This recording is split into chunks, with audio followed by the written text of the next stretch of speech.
In the gilded ballrooms of 1842 London, where a whisper could ruin a dynasty, a young woman's secret was her most dangerous possession.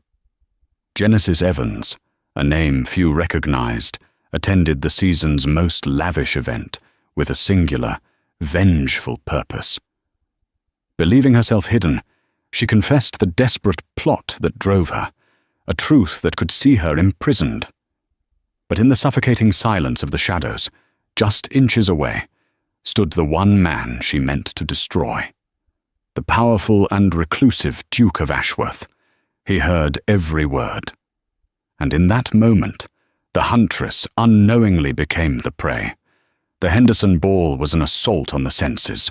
1,000 beeswax candles dripped from chandeliers like frozen tears of gold, their light fracturing through the crystal and glinting off the diamonds that adorned the necks of London's elite. The air, thick with the scent of tuberose and expensive French perfume, vibrated with the murmur of gossip and the soaring notes of a string quartet. For most, this was the pinnacle of the social season. For Genesis Evans, it was the heart of the enemy's territory.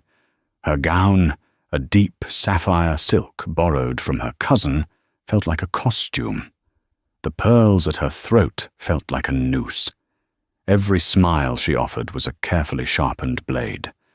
For 6 months, she had played this part, the demure, slightly impoverished but well-bred country niece of a minor baroness.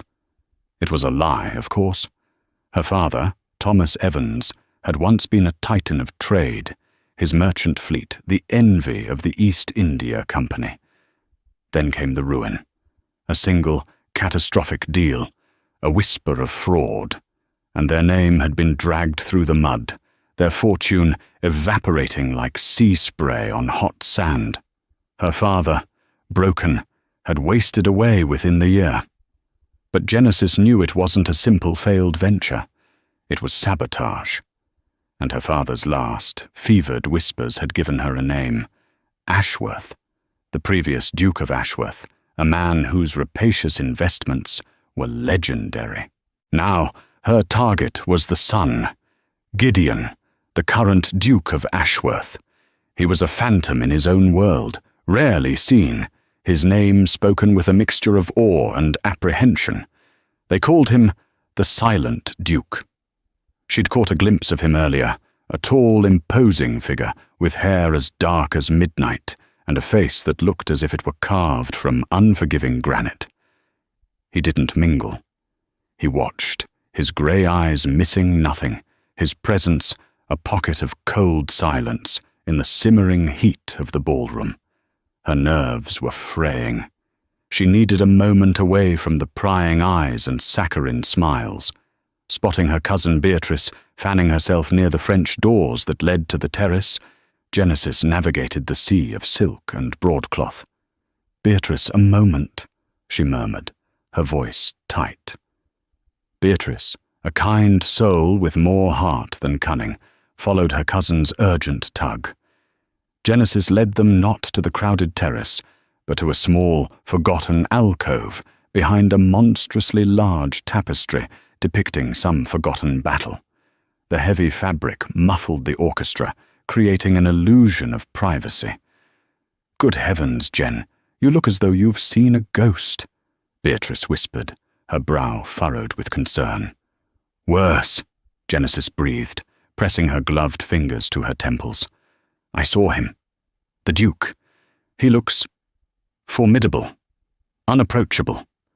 How am I ever to get close enough to find the proof I need?" Her voice dropped to a conspiratorial hiss, raw with a grief and fury she kept perpetually chained.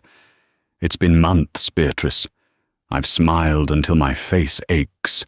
I've danced with fools who can't string 2 sentences together, all for a chance to get into his circle, to find the ledgers, the letters, anything that proves his father deliberately ruined mine." She paced the small, shadowed space, her sapphire dress a whisper against the stone floor. "My father trusted him. He saw the old Duke as a partner, an aristocrat willing to invest in the future. But he was a viper. He used my father's network, bled his resources dry, and then fabricated a scandal to cover his tracks and acquire the remnants of our fleet for pennies. I will not let that stand.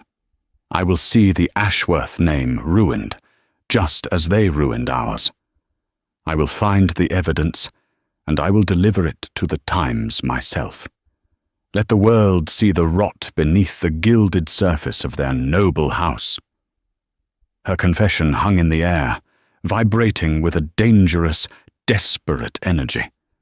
She had staked everything on this gamble, her reputation, her safety, her very future. Beatrice squeezed her arm. "Your courage frightens me, Jen. This is not a game." "It has never been a game," Genesis retorted, her voice trembling slightly. "It is a war." A floorboard creaked, not from where they stood, but deeper in the shadows behind the tapestry. Both women froze, their eyes wide.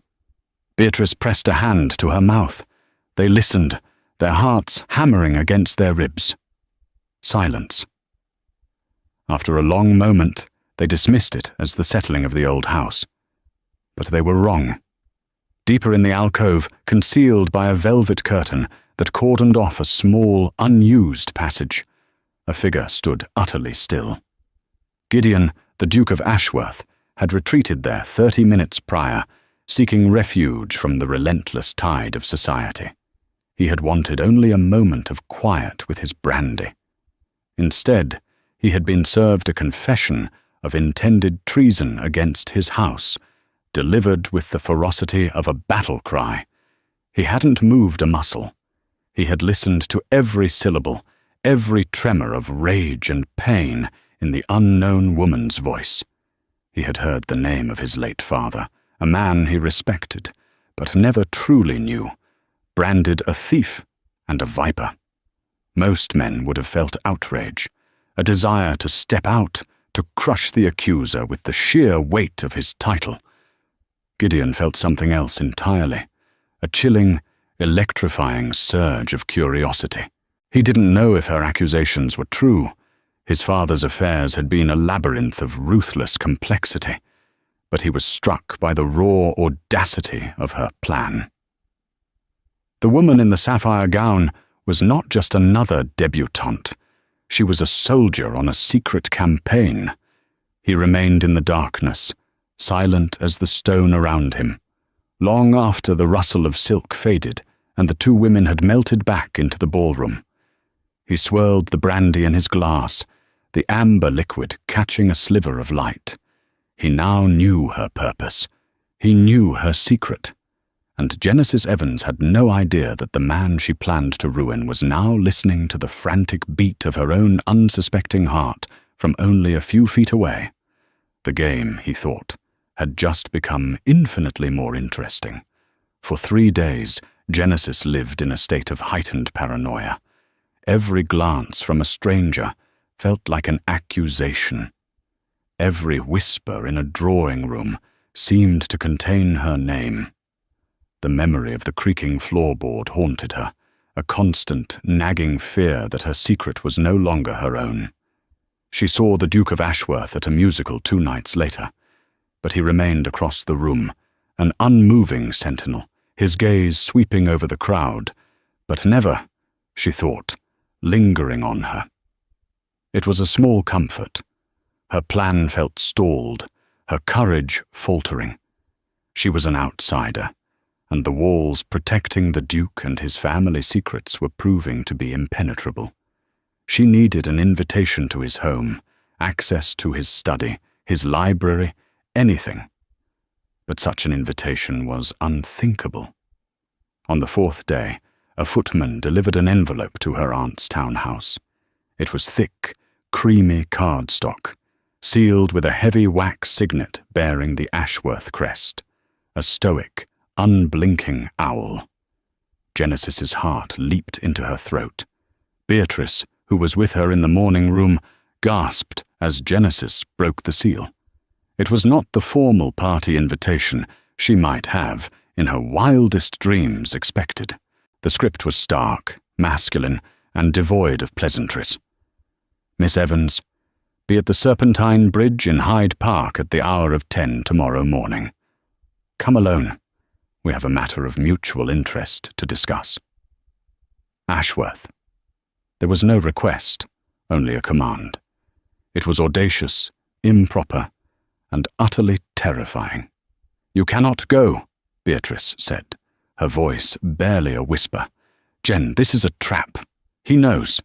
Someone must have overheard us. If he knew, why would he arrange a clandestine meeting? Why not simply have me thrown out of London society? Ruin me publicly?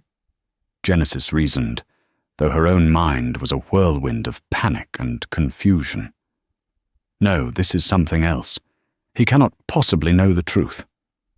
But the denial felt hollow.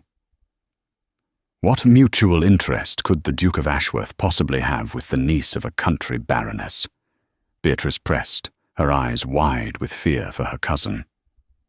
I don't know, Genesis admitted, her fingers tracing the sharp, black ink of his signature. But I know that I cannot afford to ignore this. This may be the only chance I ever get to be in his presence, to gauge the man himself. The next morning, under a sky the color of washed-out linen, Genesis walked toward the Serpentine Bridge. She had dressed with deliberate plainness in a modest grey walking dress, her hair tucked neatly under a simple bonnet. She would not appear frivolous. She would appear serious, resolute. She was, after all, going to a battle of wills. He was already there, leaning against the stone parapet, watching the ducks skim across the water.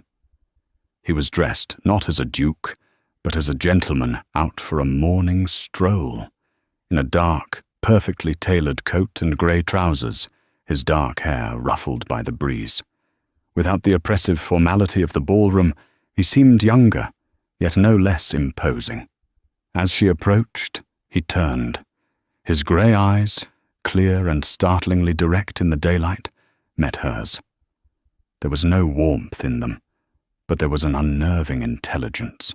Miss Evans, you are punctual, he stated, his voice a low baritone, as devoid of flourish as his letter. Your Grace, she replied, offering a slight, correct curtsy. Your note was intriguing. I confess I cannot imagine what business we could share. She kept her expression neutral, a mask of polite curiosity she had perfected over the past months. He didn't smile.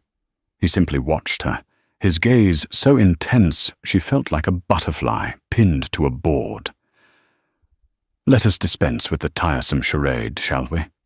I have little time for the games of the tongue. He paused, letting the silence stretch, a subtle instrument of power. You believe my father, the late Duke, was responsible for the financial ruin and subsequent death of your father, Mr. Thomas Evans. The world tilted on its axis. The blood drained from Genesis's face, and the carefully constructed composure she wore shattered into a million pieces. It was not an accusation. It was a statement of fact. He knew. He had been behind the curtain. The creaking floorboard was not the house settling. It was the man she meant to destroy, shifting his weight. Her first instinct was to deny it, but one look at his unyielding face told her it would be useless. Her second was to flee, but her feet felt rooted to the spot, encased in lead. I was in the alcove, Miss Evans, he continued, his voice calm, almost conversational, which was somehow more terrifying than if he had been shouting. Behind the velvet curtain, you have a very passionate view of my family's business practices. Shame, hot and fierce, washed over her, followed by a surge of defiant anger. Then you know why I am in London, she said, her voice trembling but clear. She lifted her chin, meeting his gaze. Do you mean to have me arrested? To ruin what little my family has left? He turned his body slightly to face her fully, his height forcing her to crane her neck. Ruin you? Miss Evans, that would be incredibly short-sighted. It would create a scandal, invite scrutiny, and frankly, be a rather dull end to a fascinating development. This was not the reaction she expected. She was braced for threats, for cold dismissal, for aristocratic fury, not this chillingly rational analysis. "What do you want, Your Grace?" she asked, her voice tight. "Your father's accusations are serious," he said, ignoring her question. "And while my first duty is to my family's name, my higher duty is to the truth. My father was a brilliant man, but he was also opaque. His affairs were a fortress to which I was never given a key. I have spent the last 2 years attempting to untangle the web he left behind." He looked out over the water, a flicker of something, frustration, perhaps even sorrow, crossing his features before vanishing. He turned back to her, his expression once again unreadable. "You have spent 6 months creating a false identity and infiltrating a world you despise, all for the chance to find proof of my father's misdeeds. Your methods may be unorthodox, but your determination is impressive." Genesis stared at him, utterly bewildered. "I don't understand." "It is quite simple," the Duke said, his voice dropping slightly. "You seek proof. So do I. You believe my father was a villain. I am as yet undecided. I propose a temporary and highly secret alliance." She could only gape at him. "An alliance? You and I? You want me to help you investigate my own claim against your father?" "Precisely," he confirmed. "You have the motivation, the personal knowledge of your father's business. I have the access. I have the family papers, the ledgers, the private correspondence, things you could spend a lifetime trying to acquire and never see. Together, we might uncover the truth far more efficiently than we could apart." Her mind reeled. This was a trap. It had to be. He would lure her in, discover the extent of her knowledge, and then destroy her. And yet, the offer of access, the very thing she had schemed and prayed for, was being handed to her by the man she considered her nemesis. "And what happens if we find the proof you so casually speak of?" she challenged. "What happens if I am right, and your father is proven to be the monster I believe him to be?" Gideon's gaze was unwavering. "Then the House of Ashworth will make restitution. A debt, if one exists, will be paid. I am not my father, Miss Evans. I do not hide from the truth, no matter how unsavory it may be." He offered her a final, stunning proposition.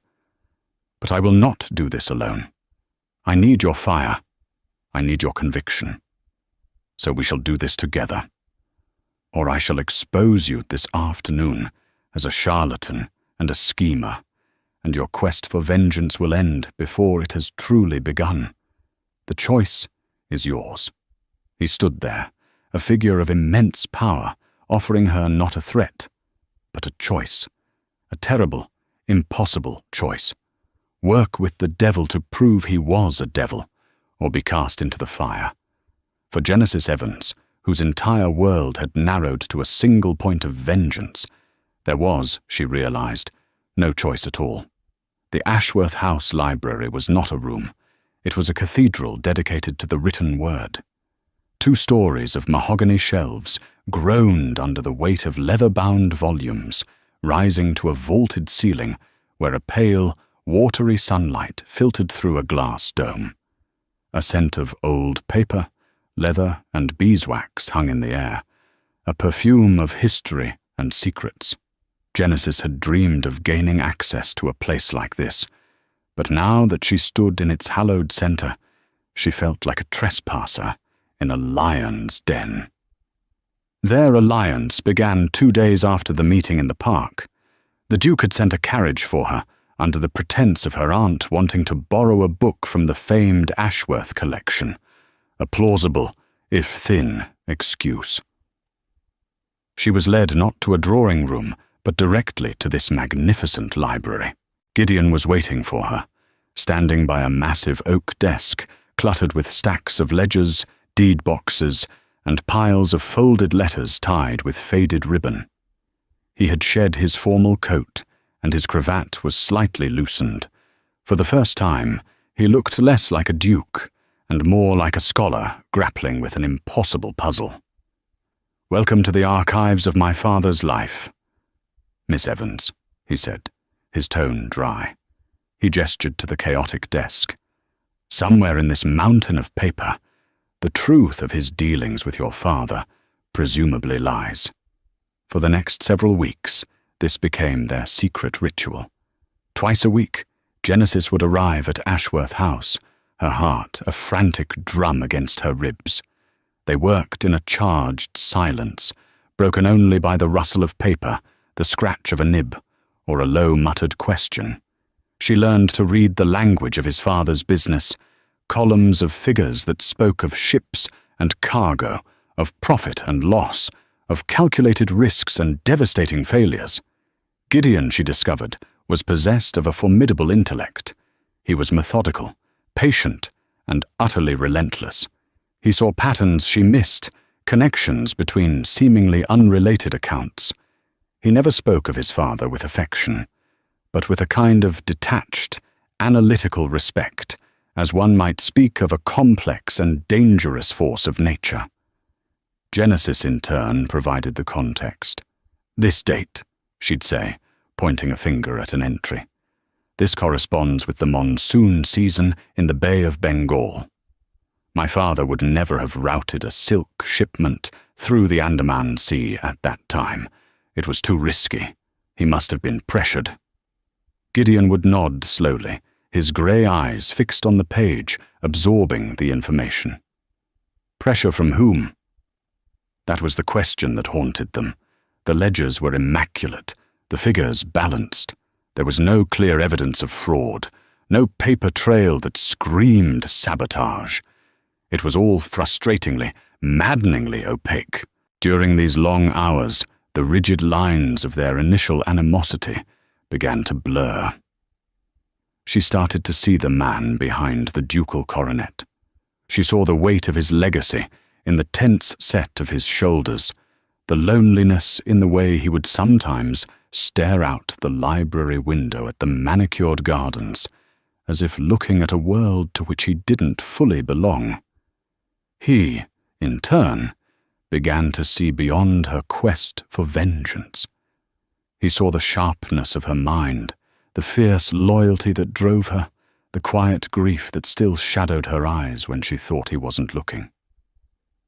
One afternoon, she pricked her finger on a rusty clasp of a deed box. She hissed in pain, and before she could react, he was at her side. He took her hand, his touch surprisingly gentle, and examined the small wound with a frown of genuine concern. "There is a first aid kit in the desk," he said, his voice softer than she'd ever heard it. His thumb brushed against her palm, and a jolt, unexpected and potent, shot up her arm. She snatched her hand back, her cheeks flushing. The air between them crackled with a new, unspoken tension. Their fragile truce was threatened by the arrival of Lord Percival Croft.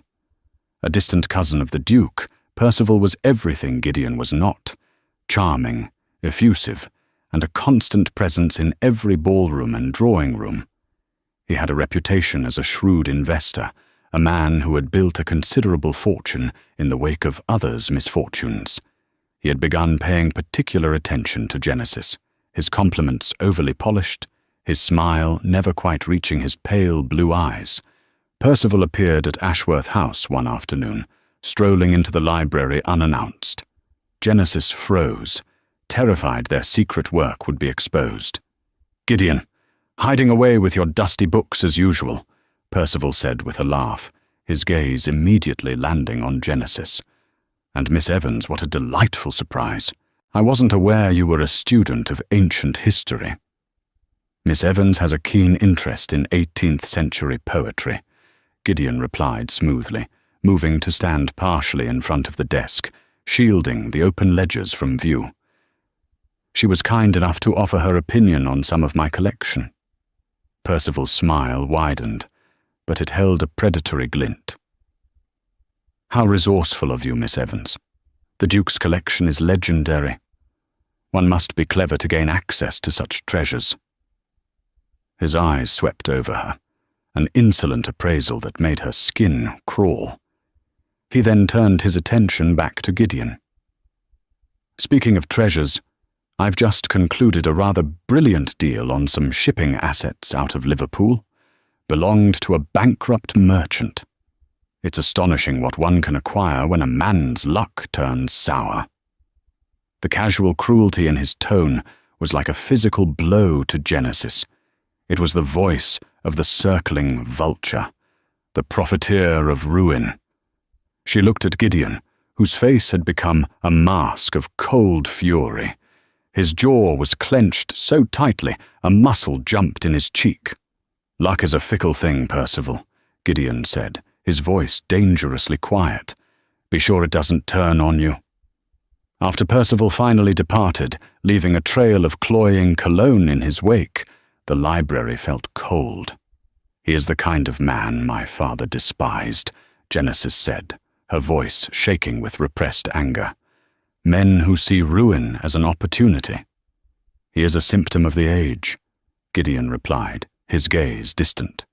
He walked to the window, his back to her. "This investigation, it is proving more complex than I anticipated.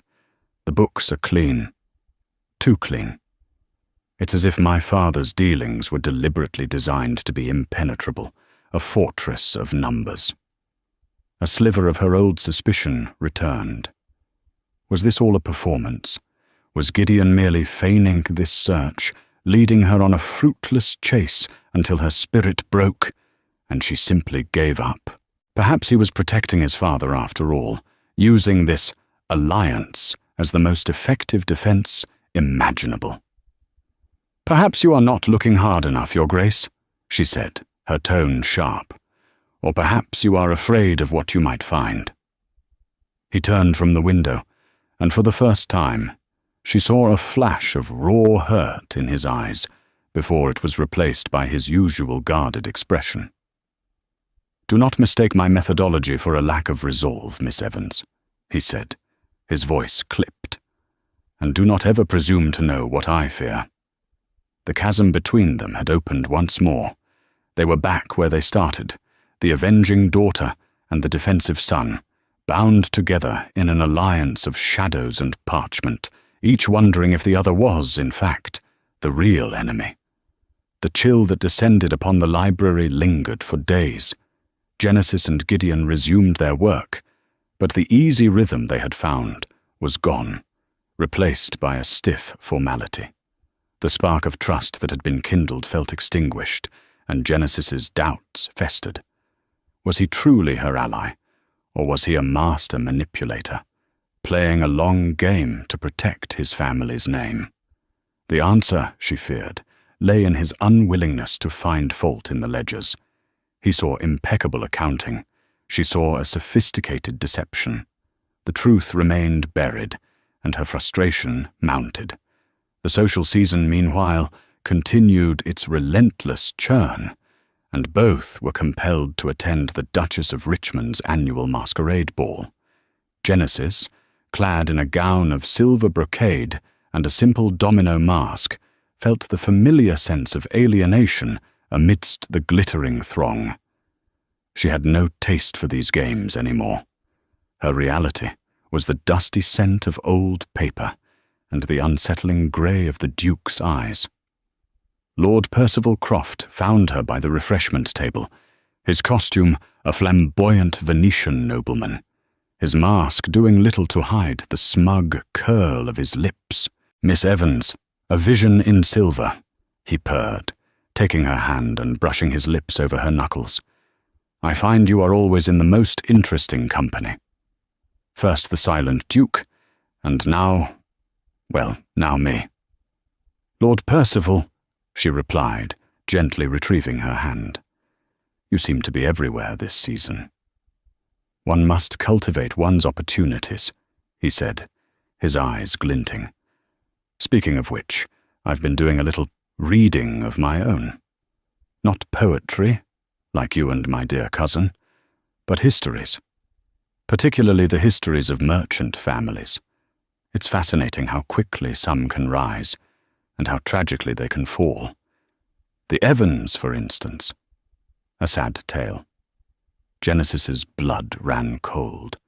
The casual, deliberate way he said her family name was a clear and unmistakable threat. He knew. Or at least, he suspected. "I'm sure I don't know what you mean," she said, her voice strained. "Oh, I think you do." Percival leaned closer, his voice a venomous whisper. "A girl with your beauty and obvious intelligence doesn't just appear from the countryside for no reason. You're hunting for something. Let me give you a piece of friendly advice. Some creatures are best left sleeping in their dens, especially when you're not sure who the true predator is." Before she could respond, a figure materialized at her side. Gideon, dressed in severe black, his mask a simple, unadorned piece of ebony, seemed to radiate a cold authority that cut through Percival's smarmy charm. "Croft," the Duke's voice was like chipping ice.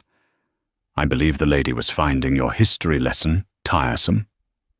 Percival straightened up, his smile faltering slightly. "Gideon, always so protective. I was merely making conversation with the lovely Miss Evans." "Your conversation is at an end," Gideon stated flatly. He turned to Genesis, his masked gaze unreadable, and held out a gloved hand. "Miss Evans, the orchestra is playing a waltz. You will do me the honor." It was not a request. Once again, it was a command. Numb with shock and fear from Percival's threat, she allowed Gideon to lead her onto the crowded dance floor. As he swept her into the swirling rhythms of the waltz, his hand firm on her back, the proximity was dizzying. They moved as one, a silver ship in a sea of jewels and color, but the grace of their movements belied the storm raging between them. "He knows," she breathed, her voice barely audible over the music. "He all but said it. How could he know?" "Percival makes it his business to know things," Gideon murmured, his lips close to her ear. "He thrives on secrets and weaknesses. He must have seen us together and hired someone to look into your past. It is what he does." "And what do you do, Your Grace?" she challenged, a new wave of suspicion washing over her. The timing was too perfect. Was this another one of his games? Was he allied with Percival? "Do you rescue me from him, only to lead me deeper into your own trap? You bring me into your home, show me meaningless books, and all the while my true enemy is taunting me under your very nose. How do I know you are not simply distracting me?" His grip on her hand tightened, almost painfully. He spun them into a turn, his face a rigid mask of controlled anger. "You think this is a game? You think I enjoy having my family name whispered in connection with fraud and ruin? You think I enjoy watching a vulture like Percival circle what he believes to be his next meal?" His voice was low and fierce, a controlled inferno. "You came to London with a story you believed to be true, a simple narrative of good and evil, of your father versus mine.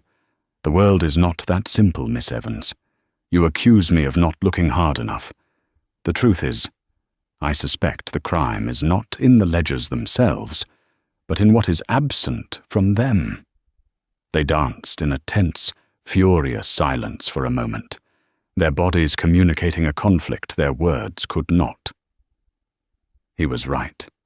She had seen the world in black and white, Evans versus Ashworth.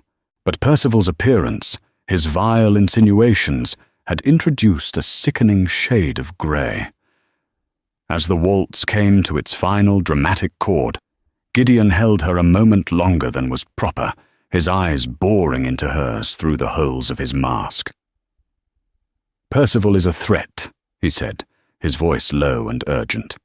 But he has also made a mistake. He has shown his hand. He has told us that he is part of this story. Now, we are no longer just looking for a ghost in my father's past. We are hunting a living man." He released her, bowed stiffly, and melted back into the crowd, leaving her standing alone in the center of the ballroom. Her heart was pounding, not just from the dance, but from the terrifying shift in perspective. Her quest for vengeance had become something far more complex and dangerous. She was no longer fighting a memory. She was entangled in a waltz with two powerful, duplicitous men, and she was beginning to fear she no longer knew who was leading. The encounter with Percival at the masquerade ball irrevocably altered the nature of their investigation. It was no longer a historical audit. It was an active threat assessment. Genesis returned to the Ashworth Library, not with suspicion of Gideon, but with a new, shared sense of urgency. Percival's taunt had inadvertently united them against a common enemy. "Think back," Gideon said, pacing before the cold fireplace. "Your father's ruin. Was Percival Croft's name ever mentioned, even in passing?" Genesis closed her eyes, forcing her mind back to those dark, confusing days. Her father, usually so robust and confident, had become a ghost in his own home, surrounded by paperwork he stared at but no longer saw. "No," she said, opening her eyes. "Never. My father spoke only of his partnership with your father. The deal was for a fleet of new clipper ships to corner the tea trade from China. It required immense capital. Your father provided it. My father provided the expertise and the shipping routes. The Sea Serpent venture," Gideon murmured, stopping his pacing. "I've read the initial contracts. They seem perfectly standard." "But the timing went wrong," Genesis recounted, the painful memories still sharp. "A competitor bought up crucial port access in Macau a week before my father's ships were due. Then a rumor of blight in the tea plantations in Fujian surfaced in London, causing the price to plummet. By the time the news was proven false, the damage was done. Investors panicked. Your father's syndicate called in its markers. My father was left with insurmountable debt and a fleet of ships he couldn't use. It was a perfect storm of misfortune. Or a perfectly engineered one," Gideon finished, his eyes dark. "A competitor in Macau, a false rumor in London."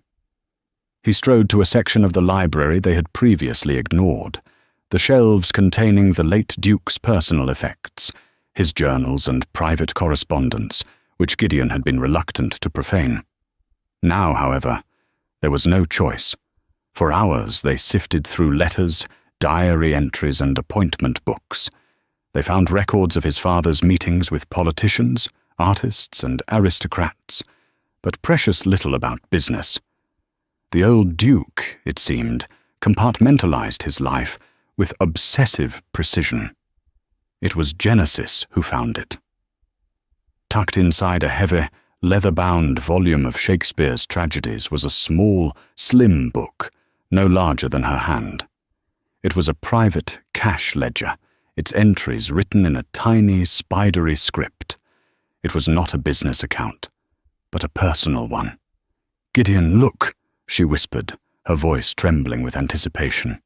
He came to her side, and they bent over the book together, their shoulders brushing. The entries were cryptic, dates, initials, and sums of money. But then they found it, a series of entries spanning the 2 months leading up to her father's ruin. PC, Macau access, 5,000 PC. Rumor mill, T, 2,000 PC. Final payment, 10,000 PC. Percival Croft. Genesis felt the air leave her lungs. It wasn't proof of sabotage against her father, but something else. Gideon's father had been paying Percival. Gideon stared at the page, his face pale and grim. "This doesn't make sense," he muttered. Why would my father pay Percival to sabotage a venture he himself was invested in? He lost a fortune when the Sea Serpent deal collapsed. He began to leaf through his father's personal journal from that year, his movements quick and agitated. He read silently for several minutes, his expression growing darker with every page he turned. Finally, he looked up at Genesis, and the look in his eyes was one of profound, soul-shaking revelation. "He knew," Gideon said, his voice hollow. "My father knew the venture was being sabotaged. He wasn't the architect of it. He was trying to stop it." He turned the journal around for her to see. The entry was dated a month before the collapse. Evans is a good man, an honest partner, but Croft circles him like a shark. PC has whispers are everywhere. Macau, London, even on the exchange floor. He means to break Evans and pick the bones clean. I have paid him, again, to cease his meddling, but I fear it is like trying to bribe the tide. He takes my money and continues his assault. I have sunk too much capital to withdraw now, without causing a panic that would ruin Evans anyway.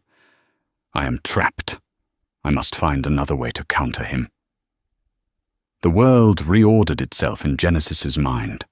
The story she had carried for years, the narrative that had fueled her every action, was a lie. Gideon's father wasn't the villain. He was another victim of Percival's treachery. He had been paying Percival off, extortion money, in a desperate, secret attempt to protect the partnership, to protect her father.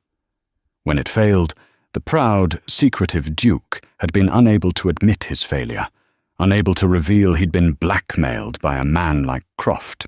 He had allowed the world and Genesis's family to believe he was simply another ruthless investor cutting his losses. He tried to save him, Genesis whispered, tracing the ink with her finger. Tears welled in her eyes, not of anger, but of a profound, shattering sorrow. All this time, I blamed the wrong man.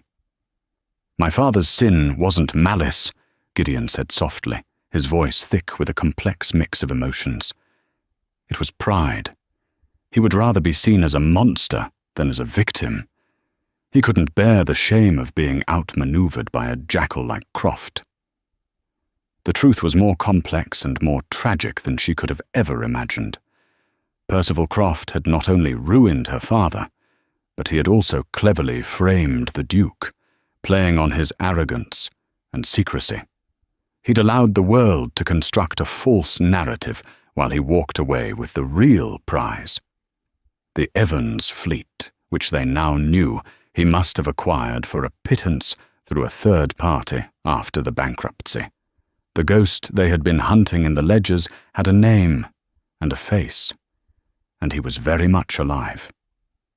Genesis looked at Gideon, truly seeing him for the first time, not as the son of her enemy, but as the son of a flawed, proud man who had, in his own way, tried to do the right thing and failed. And she was the daughter of the man he had tried to save. Their families were not enemies.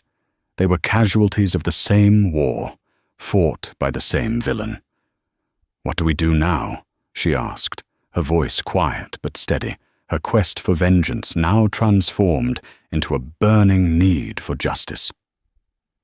Gideon closed the journal, a new and dangerous resolve hardening his features.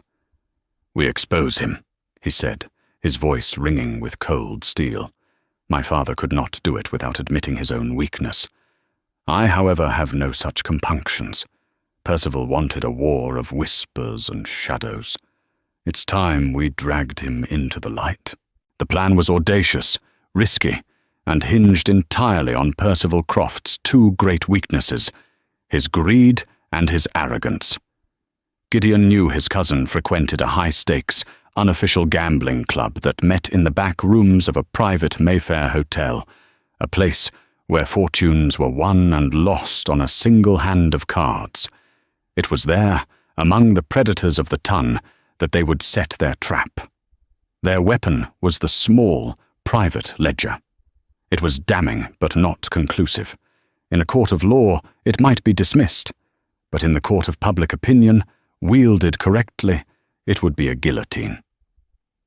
Gideon arranged for a chance encounter. He sent a note to Percival, hinting at a new, incredibly lucrative investment opportunity in South American silver mines. A fiction, of course, but one tailored to Croft's avarice. He suggested they discuss it at the Mayfair Club. As predicted, Percival took the bait. Genesis's role was just as crucial. She was to arrive at the hotel separately, on the arm of a trusted elderly friend of Gideon's family, Lord Henshaw, under the guise of attending a dinner in another suite. Her true purpose was to be a witness, and to deliver the final, killing blow. She was terrified, but a cold, clear sense of purpose had settled in her heart. This was for her father. The card room was thick with cigar smoke and the low murmur of men making ruinous wagers. Percival was at a central table, holding court, a glass of whiskey in hand. Gideon entered, his presence immediately silencing the room. The silent Duke rarely graced such establishments. "Gideon, I knew you'd come around to a more exciting way of life," Percival greeted him, his smile wide and confident. "I came to discuss the silver mines, Percival," Gideon said, his voice flat. He took a seat opposite his cousin. "But first, I have a matter of old business to settle." From his inner coat pocket, Gideon produced the small, leather-bound ledger. He didn't open it. He simply placed it on the green baize of the card table. The book, so innocuous in the library, seemed to radiate a palpable menace in the tense silence. Percival's smile twitched. "What is this? More of your father's dusty relics?" "In a manner of speaking," Gideon replied, his voice dangerously calm. "This is his private cash book. It contains some fascinating entries. Payments, you see, to an individual identified only as PZ, large sums, paid out just before the collapse of the Sea Serpent venture." A muscle began to jump in Percival's jaw. The other men at the table leaned in, their games forgotten. "The sums correspond to certain events," Gideon continued, his eyes locked on Percival's. "The sudden unavailability of port access in Macau, a false rumor about tea blight that started in this very city. Do you know anything about that, cousin?" "This is absurd," Percival blustered, though a sheen of sweat was visible on his forehead. "You're mad. My dealings with your father were entirely above board." "Were they?" Gideon's voice was like silk sliding over steel. "Were your dealings with Thomas Evans above board as well? Or did you engineer his ruin so you could acquire his fleet for a fraction of its worth through your proxy company in Liverpool?" At that moment, as rehearsed, the door to the card room opened. Lord Henshaw entered, with Genesis on his arm. Her face was pale, but her expression was resolute. Her eyes, filled with a righteous fire, found Percival and held him fast. His composure finally snapped. Seeing her there, the ghost of his long-forgotten crime was the one thing he hadn't anticipated. It was the public embodiment of his treachery. "You!" he snarled, rising from his chair so quickly it scraped back on the floor. "This is her doing. This vengeful little upstart has been poisoning you against me." "Miss Evans has done nothing but seek the truth," Gideon said, rising to his feet as well. He stood beside Genesis, a silent, unshakable guardian. "A truth which is written right here." He finally opened the ledger. £10,000, Percival. The final payment. What was that for? For your silence? For the final nail in Thomas Evans's coffin? The room was in an uproar. The men, gamblers and cynics though they were still gentlemen of a certain code. What Gideon described was not shrewd business. It was a craven, dishonorable betrayal. Percival, cornered and exposed, saw his entire world. His reputation, his credit, his social standing, collapsing around him.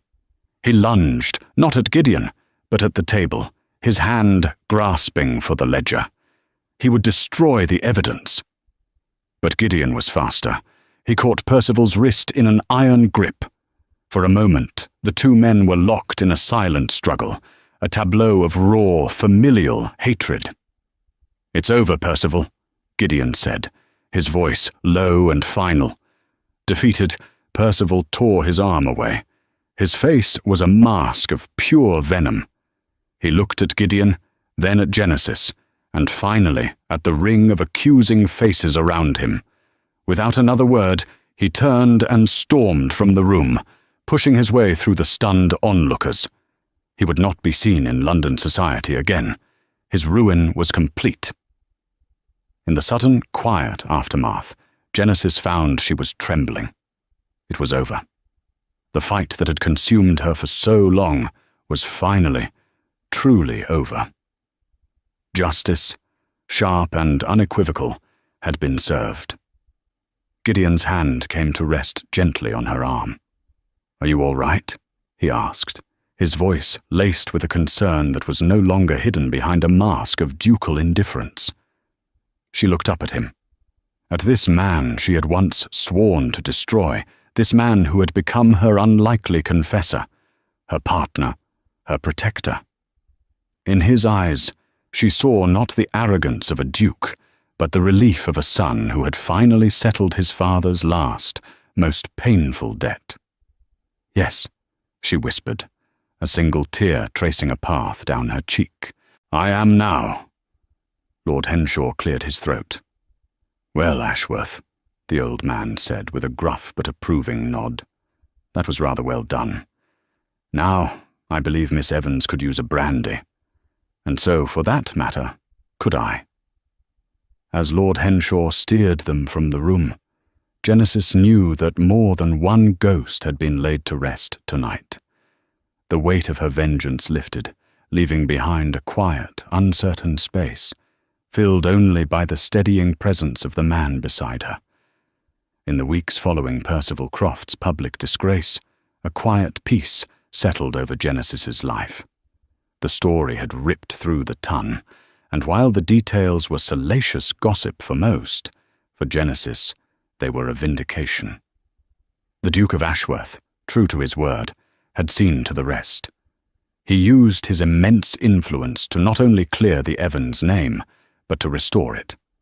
He located the ships from her father's fleet that Percival had acquired, and, through a series of ruthless legal and financial maneuvers, bought them back, placing them in a trust under the Evans name for Genesis to control. It was more than restitution. It was a restoration of honor. The whispers about her and the silent Duke were, of course, endless. They had been seen together. He had championed her cause. It was the scandal of the season. But for the first time, Genesis found she did not care for the opinions of others. Her war was over, but an unspoken question lingered in the silence between her and Gideon. Their alliance had concluded. Their mission was complete. What now were they to each other? He summoned her one last time to Ashworth House, not with a command, but with a polite, formally worded request delivered by a footman. When she arrived, she was not shown to the library, but to the grand, sun-drenched conservatory at the back of the house. It was filled with exotic plants, the air warm and fragrant with the scent of jasmine and damp earth. Gideon was waiting for her, standing near a cascade of purple orchids. He was not dressed as a duke, but in a simple shirt and trousers, looking more relaxed than she had ever seen him. "Miss Evans," he began, his voice softer than she was used to. "Genesis." The use of her given name was both a shock and an intimacy that made her heart flutter. "Your Grace," she replied, a small smile touching her lips. "Gideon." He gestured for her to walk with him along the tiled path. "I wanted to meet you here, away from the library," he said. "That room is full of the ghosts of our fathers.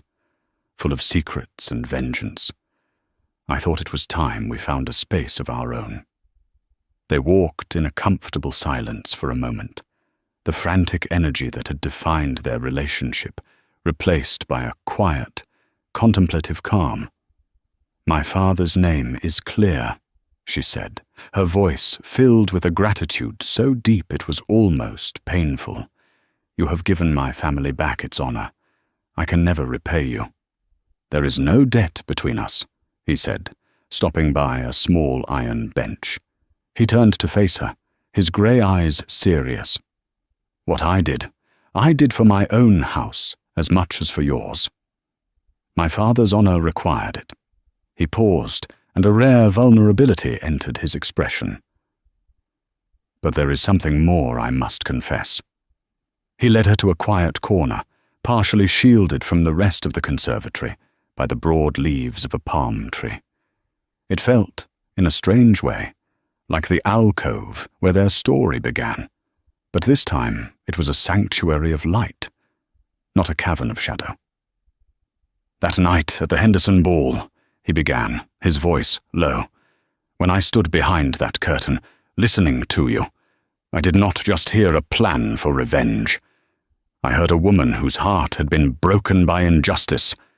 I heard a fierce loyalty and a courage that took my breath away. I have lived my life surrounded by people who whisper and flatter, who want something from my title, from my name.